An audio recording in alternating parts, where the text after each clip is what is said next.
제가 이전에도 SK 하이닉스를 말씀을 드리면서 하이닉스는 딴 거 없다, 그냥 엔비디아랑 같이 움직인다 이렇게 말씀을 드렸는데, 이번 같은 경우에는 주가의 흐름으로 보면 하이닉스가 조금 더 한 박자 빠르게 움직여지고 있는 것 같아요. 삼성전자는 최근에 이런 글로벌 반도체의 좋은 흐름에도 불구하고 보시는 것처럼 박스권 안에 갇혀 있는 상황입니다. 요번엔 정말 대단한 거예요. 이번 시장 삼성전자 안 움직이고 시장 이렇게 움직인 거예요. 그런데 만약에 삼성전자가 움직인다면, 찐생 여러분 안녕하세요. 찐쌤 김진입니다. PPT 있으면 무슨 시간인지 아시겠죠? 테마파크 시간인데요. 그동안은 테마파크 하면서도 시장 이야기를 좀 더 많이 했었는데, 오늘은 반도체 이야기를 조금 말씀을 드려보려고 해요. 반도체의 흐름이 굉장히 좋습니다. 근데 저는 그런 모든 현상들이 어떻게 받아들여지냐면, 전 세계 주식시장이 우리나라 주식시장의 상승을 돕고 있는 거 아닌가? 그런 생각이 들어서 오늘 제목은 우주의 기운이 한국 시장을 돕는 듯한 감상적인 제목으로 만들어 봤습니다. 이게 뭔 소리냐 하실 수도 있는데요. 반도체를 중심으로 해서 저의 이야기 조금 드려보도록 할 테니까 재밌게 들어주셨으면 좋겠습니다. 한국 시장이 계속해서 강해지고 있습니다. 그런데 엄밀하게 얘기해서 우리나라 시장이 본격적으로 강도가 강해졌던 시점, 그 강해졌던 시점이 언제냐면, 일자로 보면은 5월 26일 이후부터 한 3일간의 기간을 보내면서 본격적으로 시장이 강해지기 시작을 합니다. 강해지기 시작했다는 건 지수의 강도가 강해지기 시작했다는 거고, 사실 내부적인 종목별 흐름은 우리가 주목했던 종목들은 그전에도 강했고 지금도 여전히 강한 상태인데요. 이렇게 지수의 상승 탄력이 이렇게 본격적으로 강화된 시점이 언제냐라고 말씀드리면, 앞서 말씀드린 대로 5월 26일 지나서 전후라고 말씀을 드렸는데, 특히 이때 무슨 일이 있었나 보면 5월 29일 날 금통위가 있었고,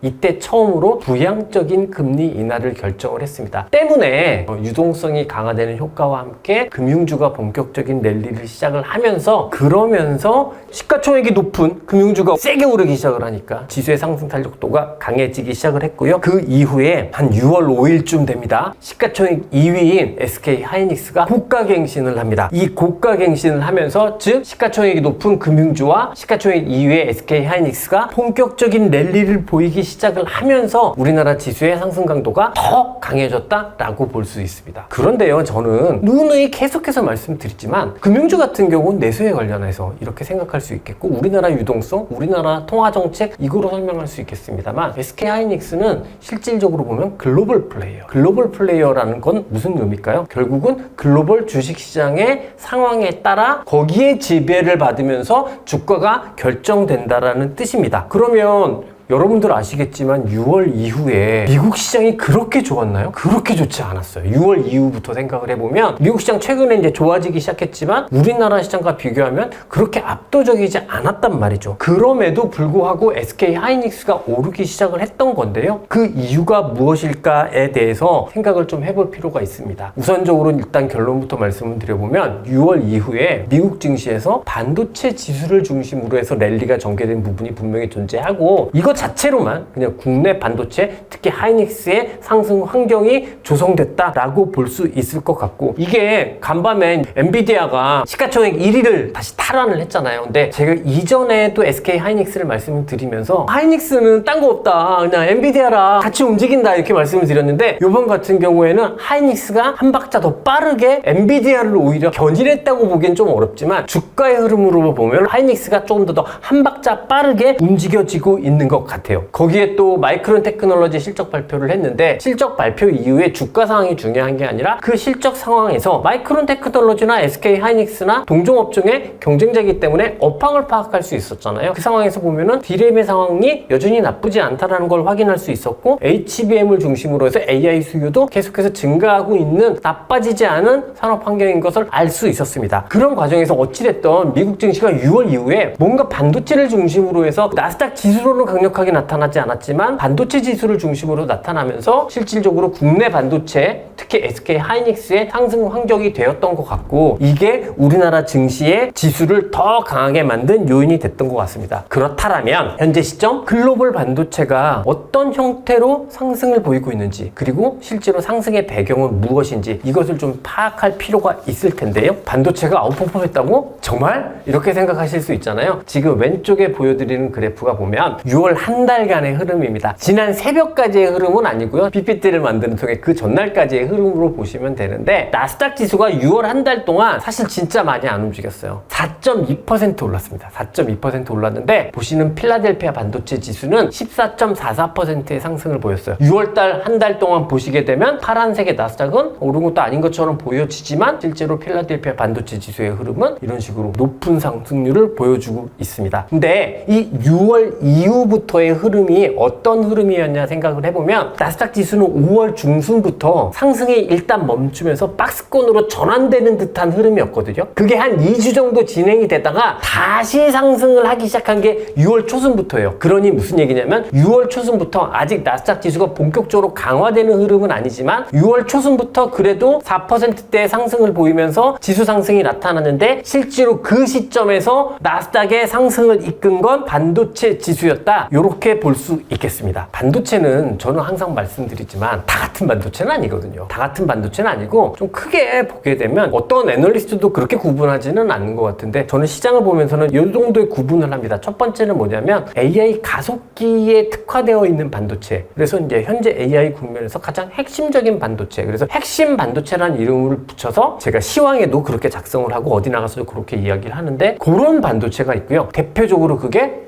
엔비디아, 브로드컴, 그리고 ARM 한 요 정도가 되는 것 같습니다. 또 그거 외에 일반적으로 우리가 알고 있는 반도체 회사들 소위 말하는 어플라이드 머티리얼스, 램 리서치 같은 반도체 장비에서부터 메모리 반도체까지 요런 반도체를 좀 전 구분해서 보거든요. 그래서 반도체 장비, 메모리 반도체 이런 기업들 같은 경우에는 사실은 반도체인데 이 반도체는 어떤 성격이냐면 사실 경기를 가장 잘 반영하는 그래서 시클리칼 성격의 반도체다 이렇게 명명해서 좀 두 개를 구분해서 보고 있어요. 그런데 앞서 6월 달에 실제로 미국 시장의 나스닥의 상승을 이끈 건 반도체 지수라고 했잖아요. 그러면 이 반도체 지수에서도 도대체 어떤 게 떠서 실제로 반도체 지수가 뜬 거냐 요거를 좀 세밀하게 구분해서 보게 되면 파란색이 엔비디아입니다. 앞서 말씀드린 대로 AI와 관련된 AI 가속기 반도체 핵심 반도체의 대표적인 회사겠죠. 엔비디아고요. 위에 있는 빨간색이 램 리서치입니다. 대표적인 반도체 장비 회사예요. 근데 6월 한 달간의 퍼포먼스를 보게 되면 엔비디아도 상승했습니다. 9.6% 정도 상승을 했거든요. 하지만 램 리서치 같은 경우에는 18.47% 정도의 상승, 2배가량 더 많이 올랐어요. 그러니 확실히 6월 이후에 반도체가 나스닥 지수를 이끌었는데 이 반도체 중에서도 누가 상승을 이끌었나 라고 생각을 해보면 앞서 말씀드린 반도체 장비 혹은 메모리 같은 저는 시클리컬 반도체라고 얘기하고 이 주식들 한참 부진할 때는 부진 반도체라고 이렇게 얘기를 했었는데 이 시클리컬 반도체 주식들이 실제로 나스닥의 상승을 이끌었다 이렇게 볼 수 있어요. 그러면 이거는 제가 말씀드린 것처럼 디테일하게 보지 않게 되면 그냥 뭐 또 엔비디아 오르고 브로드컴 올라서 반도체가 올랐겠구나 라고 생각할 수 있겠지만 실제로 시장은 다른 이야기를 하고 있었던 거죠. 그러면 우리는 거기에 더 주목을 해봐야 실제로 이후의 흐름들 잘 생각할 수 있을 거고 현재 시장도 잘 해석하는 거라고 생각을 하거든요. 그 측면에서 생각을 해보면 이 반도체 장비, 메모리 반도체 같은 이 시클리컬 반도체들이 왜 강세를 보였나? 이 부분을 당연히 생각을 해봐야겠죠. 첫 번째는 평균 회귀 현상일 수도 있습니다. 시클리컬 반도체를 제가 앞서 부진 반도체라고 명명했었다고 말씀드렸잖아요. 왜 그렇게 명명했을까요? 주가가 너무 부진했습니다. 여전히 램 리서치 같은 경우 6월 한 달 18%의 상승을 보였음에도 불구하고 실제로 아직까지 대부분의 반도체 장비회사, 메모리 반도체, 여기서 하이닉스는 제외하고 이런 기업들을 보게 되면 지난해 7월, 2024년 7월에 형성됐던 고가에서 아직까지 마이너스 수익률 상황이에요. 무슨 얘기냐면 거의 1년 동안 진짜 부진했던 거거든요. 1년 동안 장기적으로 부진했던 종목군들이 지금 상대적으로 회복을 빠르게 보이고 있는 일종의 약한 것들이 반란을 보이고 있는 평균 회귀의 현상이다 라고 볼 수도 있을 것 같아요. 근데 보통 평균 회귀의 현상이 나타나는 건 시장의 분위기가 확실하게 뭔가 좋아지거나 아니면 뭔가 의미 있는 변화가 있을 때 평균 회귀가 나타나는데 시장의 분위기가 본격적으로 좋아지는 거는 이란, 미국, 지정학적 위기 그 즈음부터고 지금 보여드린 퍼포먼스는 6월달의 퍼포먼스이기 때문에 실제로 좀 차이가 있거든요. 6월달의 사이 동안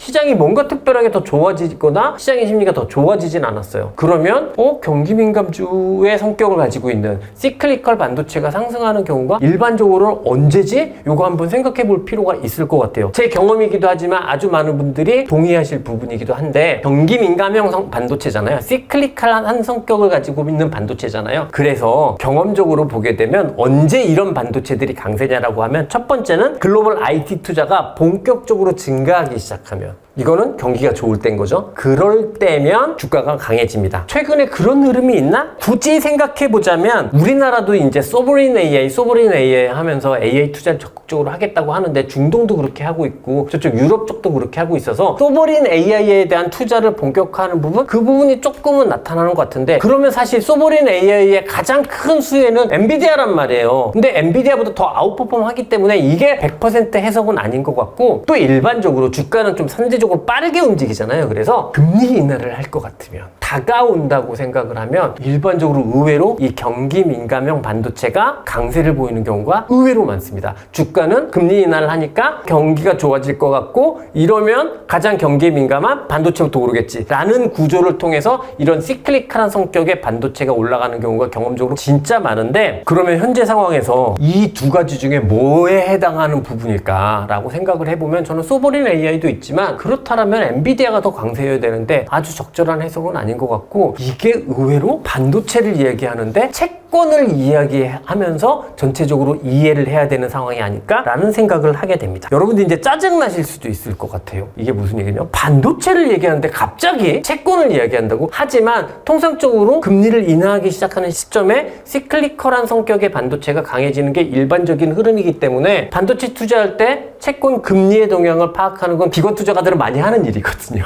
그렇기 때문에 그 측면에서 한번 좀 말씀을 드리고 싶은데요. 요거는 뭐 정론은 아니고 저만의 생각입니다만, 최근에 보면 파월 의장의 영향력이 점점점 감소하고 있는 게 아닌가라는 생각을 합니다. 파월 의장은 FOMC 직후에 금리 인하 가능성에 대해서 굉장히 신중론을 펼쳤고, 실제로 굉장히 통화정책 자체가 불확실하다, 이런 이야기를 했어요. 그런 이야기를 하면 금리 인하 가능성이 높아지지 않기 때문에 단기금리를 중심으로 해서 금리가 하락하지 않아야 하는데, 최근에 보면 단기금리를 중심으로 해서 금리가 하락하고 있거든요. 왜 이런 현상이 나타날까 생각해보면 되게 이례적인데, 보통 FOMC가 끝나고 나서 연준 위원들이 어떤 발언이 나오면 대체적으로 보면 FOMC에 있었던 내용, 그 내용을 재확인해 주는 게 통상적인 모습이었습니다. 그런데 이번 같은 경우 지금 위에 있는 아저씨가 윌러고요, 밑에 있는 아주머니가 보우먼이신데요. 이분 둘 다 FOMC가 끝난 직후에 인터뷰를 통해서 어떤 이야기를 했냐면, 다른 사람들은 어떻게 생각할지 모르겠지만 나는 7월 달에 금리 인하를 할 수도 있다, 이런 이야기를 했어요. 보우먼 이 아주머니도 똑같은 톤의 이야기를 은행 규제 완화를 해야 된다라는 컨퍼런스에서 이런 이야기를 했단 말이죠. 특히나 저는 더 주목해서 봐야 될 것 같다라고 생각한 건, 앞서 말씀드린 대로 FOMC 직후에 이 두 사람 모두 다 연준에서는 완전한 매파로 분류되던 사람들이거든요. 완전한 매파로 분류되던 사람들이 이런 이야기를 했다라는 게 되게 이례적인 부분이고, 또 하나는 보우먼이 어떤 이야기를 했냐면 As we think about path forward 라는 이야기를 했습니다. 여러분들 채권 금리 뭐 이거에 별로 관심이 없으셔도 하나 정도는 들으셨을 것 같아요. 파월하면 뭐죠? 데이터 디펜던트. 그러니까 데이터 디펜던트라는 건 뭐냐면 정책 금리를 후행적으로 결정하겠다라는 거거든요. 근데 보우먼 이 아주머니께서 path forward라고 무슨 얘기냐면 데이터 디펜던트하고 굉장히 반대되는 통화정책을 선제적으로 해야 된다라는 굉장히 반대되는 통화정책의 철학을 이야기하기 시작을 했어요. 근데 두 분 다 누가 임명했냐면요, 1기 트럼프 때 임명된 사람이거든요. 저는 이건 제 추측입니다만 이 두 사람 모두 다 차기 연준 의장은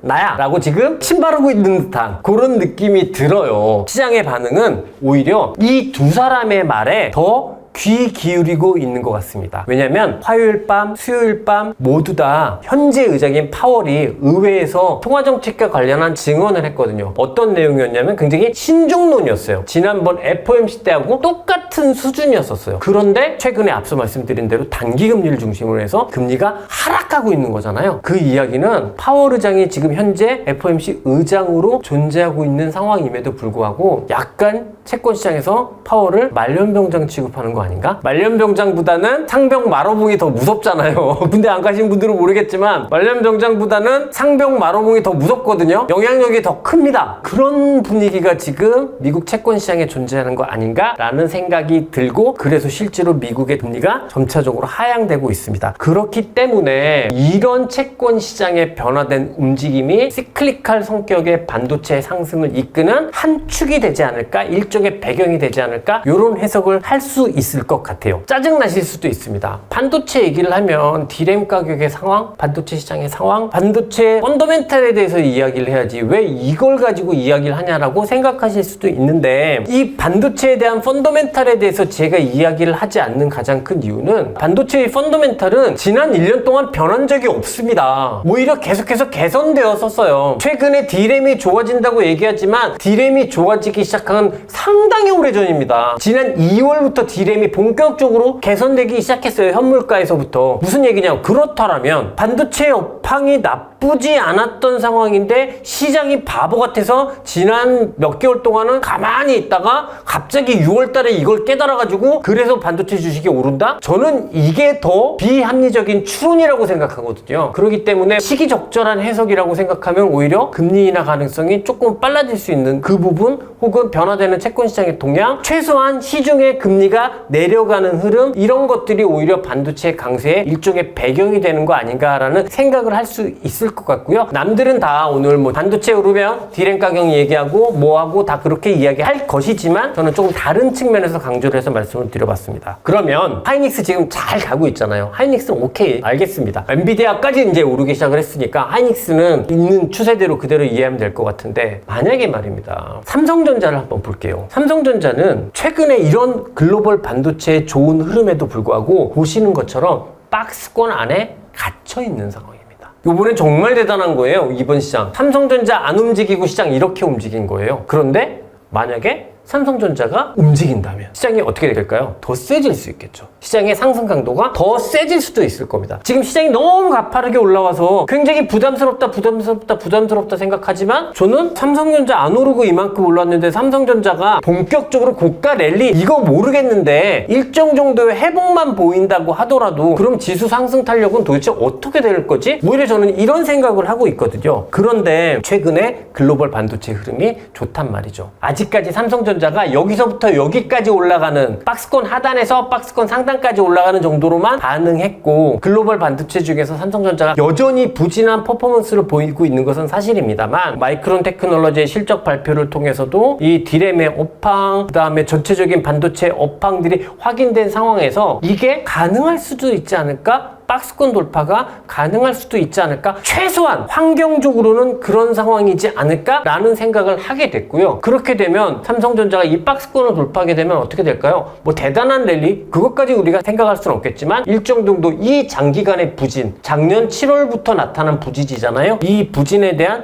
최소한의 리커버리는 나올 수 있을 거잖아요. 지금 미국의 시클리칼 성격의 부진 반도체, 앞서 봤던 램 리서치 같은 종목들이 회복하는 흐름과 유사한 정도의 흐름까지는 보여줄 수 있을 거잖아요. 그런 흐름들이 나타나게 된다고 하면 현재까지 올라오고 있는 우리 시장의 강세 흐름은 더 강해질 수 있기 때문에, 이렇게 생각을 해보면 미국의 반도체를 보면서 드는 생각이, 미국의 반도체 흐름을 보면서 엔비디아 주가 상승을 보면서 마이크론 테크놀로지의 실적 내용을 보면서 들었던 생각은, 삼성전자까지도 오를 수 있는 환경이 만들어진다. 그래서 삼성전자까지 오르게 된다면 온 우주의 기운이 우리나라 주시장의 상승을 도와주고 있는 거 아닌가? 무슨 얘기냐면, 나스닥이 강한데 마이크로소프트, 아마존, 메타 이런 주식들이 강하잖아요? 그럼 우리나라의 주식한테 영향이 별로 없어요. 거대 언어 모델을 만드는 기업들이 아직까지는 없으니까 우리나라에. 그러나 지금 미국이 가장 센 게 반도체예요. 세계 1등이랑 세계 2등이 여기 있잖아요, 우리나라에. 그럼 영향을 받을 수도 있다. 그러면 예외 없이도 이만큼 올라온 우리나라 시장인데 뭐지? 우주의 기운이 우리를 도와주는 거 아니야? 이런 생각을 할 수 있을 것 같고, 그 차원에서 오늘 글로벌 반도체의 흐름들 좀 짚어봤고, 이유들 좀 짚어봤고, 그랬을 때 우리나라 시장에 전체적으로 적용할 수 있는 기본적인 투자 관점은 아직까지는 많이 올랐다라는 부담이 존재할지 모르겠으나 그 관점으로 바라볼 단계는 아니지 않을까라는 생각이 더 우선적이다. 이 말씀을 말씀을 드리고 싶어서 이런 이야기를 말씀을 드려봤습니다. 네, 이상으로 오늘은 좀 반도체 이야기를 말씀을 드렸어요. 반도체 이야기를 말씀을 드렸는데 반도체 업황에 관한 말씀을 드린 건 아닌 것 같고, 반도체의 글로벌한 주가 흐름 속에서 우리나라 반도체를 어떻게 바라볼 수 있을까? 결론적으로는 이건 것 같습니다. SK 하이닉스 지금 랠리 보이고 있는 상황을 무시할 이유가 전혀 없다. 글로벌하게 그렇게 움직인다. 근데 글로벌하게 움직이고 있는데 삼성전자 아직까지 박스권 안에 있다. 그러니 무조건 박스권 뚫어야 될 거야 라고 단정할 수는 없겠으나 뚫을 수 있는 가능성이 높아졌다. 그리고 뚫는다고 하면 우리 시장의 강도는 더 강해질 수도 있다. 그냥 이 정도 관점까지는 가질 수 있지 않을까 생각을 하고요. 그렇게 됐을 경우 현재 우리가 많이 올라온 것처럼 보여지고 지수로 보면 되게 부담스러운 지수 상황이 있지만, 이거를 굳이 부담스러운 부분을 먼저 우선적으로 생각해야 될까 해서는 그거는 조금 뒤로 밀어도 될 것 같다. 여기까지 조심스럽게 정리할 수 있을 것 같습니다. 네, 이상으로 오늘도 시장 전체적인 상황에 대해서 말씀을 드리는 테마파크 시간이었는데요. 늘 말씀을 드리지만 저의 이야기가 정답은 당연히 아닐 겁니다. 다만 저라는 사람의, 찐생 김진이라는 사람의 일종의 하나의 투자의 아이디어다라고 이해해 주시면 좋을 것 같고, 저의 투자의 아이디어가 여러분의 투자에 조금이나마 도움이 되었으면 좋겠습니다. 이상 영상 마무리하도록 하겠습니다. 저는 찐생 김진이고요.